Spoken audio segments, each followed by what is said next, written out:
بسم اللہ الرحمن الرحیم۔ السلام علیکم۔ آج میں آپ کو حضرت زید بن ثابت رضی اللہ تعالیٰ عنہ کا ایک واقعہ سناتی ہوں۔ حضرت زید بن ثابت رضی اللہ تعالیٰ عنہ ان جلیل القدر صحابہ رضی اللہ تعالیٰ عنہ میں سے ہیں جو اپنے زمانے میں بڑے عالم اور بڑے مفتی شمار ہوتے تھے، بالخصوص فرائض کے ماہر تھے۔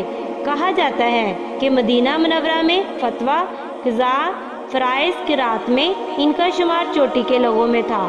جب حضور اقدس صلی اللہ علیہ وآلہ وسلم ہجرت فرما کر مدینہ منورہ تشریف لائے تو اس وقت کم عمر بچے تھے، 11 برس کی عمر تھی۔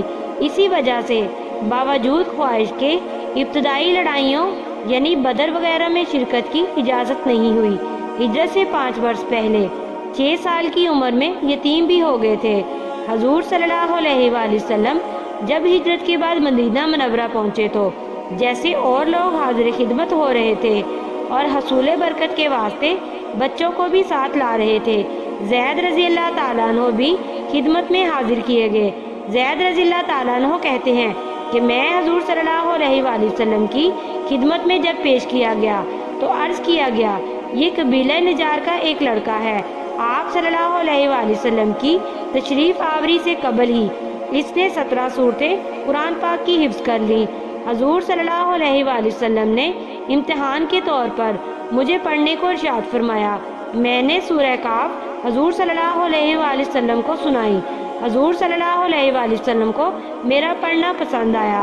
حضور اقدس صلی اللہ علیہ وآلہ وسلم کو جو خطوط یہود کے پاس بھیجنا ہوتے تھے وہ یہود ہی لکھتے تھے۔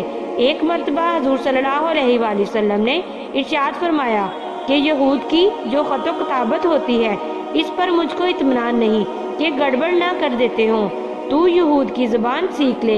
زید رضی اللہ تعالیٰ عنہ کہتے ہیں کہ میں صرف 15 دن میں ان کی زبان عبرانی میں کامل ہو گیا تھا۔ اس کے بعد سے جو تحریر ان کو جاتی وہ میں ہی لکھتا اور جو تحریر یہود کے پاس سے آتی وہ میں ہی پڑھتا۔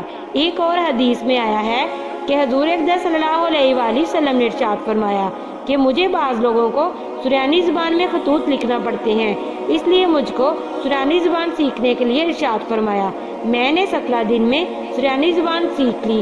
جزاک اللہ۔